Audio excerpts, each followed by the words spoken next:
सबसे पहले क्या किए हैं, एगो परिपथ बनाए वायर का लेके, उसमें क्या किए आय धारा प्रवाहित करें, दूगो प्रतिरोध लगाए, समांतर क्रम में जोड़ दिए हैं, और जिससे क्या किया R1 तथा R2 दूगो प्रतिरोध को क्या किया समांतर क्रम में जोड़ दिए हैं, और उसमें क्या किया आय धारा प्रवाहित की है। लेकिन अगर दूगो वायर हो गया तो R1 में क्या जाएगा, I1 पर अति धारा जाएगा, और R2 में I2, ठीक है।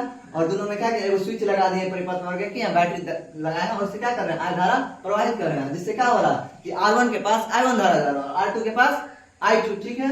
और दोनों में जितना चीज किए हैं फिगर में उतना ही क्या किया यहाँ लिख दिया कि माना कि दो प्रतिरोध R1 तथा R2 क्या किया समांतर क्रम में जोड़ दिया जाता है। देखो यहाँ दोनों है ना R1 तथा R2 समांतर क्रम में जोड़ा हुआ है, ठीक है, तथा जिससे आय धारा प्रवाहित की जाती है, और जिसके बीच का विभवांतर V है। जितना यहाँ फिगर में हुआ है उतना ही चीज यहाँ क्या लिखा हुआ है। इसका मतलब क्या है ओम के नियम से।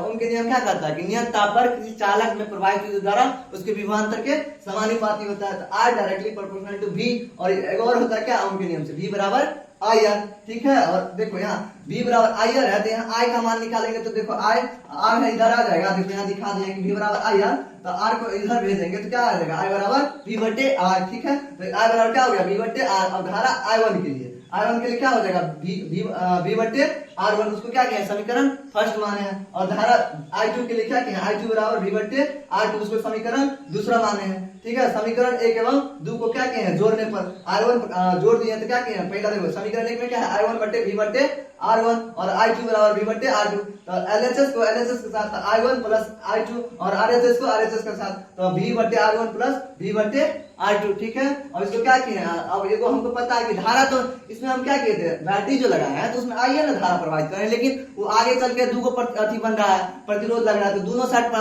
बंट जाता है, तो एगो क्या हुआ I1 एगो I2, लेकिन धारा तो I है इसीलिए I बराबर क्या लिखे हैं I1 प्लस I2। अब यहाँ क्या हो जाएगा I हो जाएगा, I बराबर क्या होगा V। अब देखो V दोनों में था तो क्या किए कॉमन ले लिए 1 बटे R1 प्लस 1 बटे R2, ठीक है।